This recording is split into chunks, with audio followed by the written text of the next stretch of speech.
এই তো রমজান গেল কিছুদিন আগে, এখন দেখা যায় কিছুদিন পরে আবার খুশবু শোনা যাচ্ছে, খুশবু পাওয়া যাচ্ছে মাহে রমজানের আগমনের।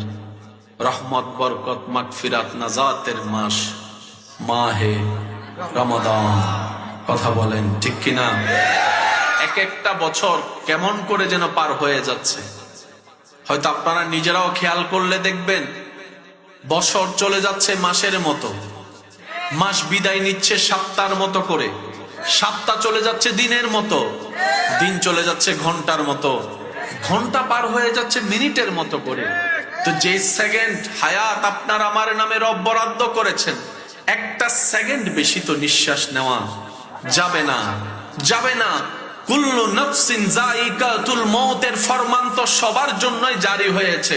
হয়তো মাসটা আলাদা, বারটা আলাদা, তারিখটা আলাদা, সময়টা আলাদা, কথা বলতে হবে ঠিক কিনা? কুল্লু নাফসিন যায়িকাতুল মউতের ফাইলের ভিতরে আপনার আমার আমাদের সবার নামই তো লিপিবদ্ধ করা আছে। যখনই চলে আসবে সেই ফরমান, কোন প্রকার আগাম নির্দেশনা ছাড়াই।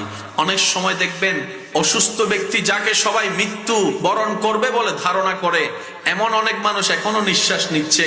আবার অনেক মানুষ মৃত্যুর কাফন পরে ফেলেছে, সাদা কাপড়, যে যার মৃত্যু সবাইকে অবাক করেছে।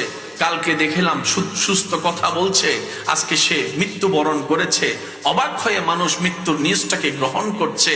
হে আমার ইমানদার ভাইয়েরা, দুনিয়াতে আসছি একবার, যাব দুনিয়ার থেকে একবার, আসার আর কোনো সুযোগ নাই। তাই এই হায়াতুদ দুনিয়া হচ্ছে আল্লাহর দেওয়া নিয়ামত, আল্লাহর দেওয়া আমানত। কাল হাসরের ময়দানে মিসকালা যাররা, যাররা যাররা হিসাব বুঝাই দিতে হবে। এই পৃথিবী এত ব্যস্ত, কেউ কারো মনে রাখতে পারে না, মনে রাখতে চায় না, মনে রাখার সময়ই নাই। জানাজার মাঠে খেয়াল করে দেখবেন সবার ভিতরে একটা তাড়াহুড়া কাজ করে।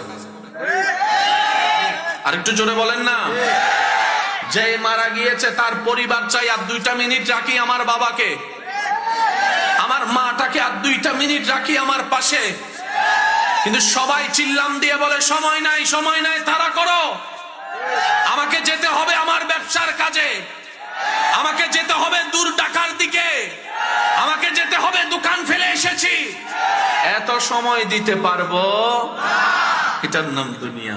সেজন্য বুদ্ধিমানরা দুনিয়াতে চলে, দুনিয়াকে নিজের ভিতরে স্থান দেয় না।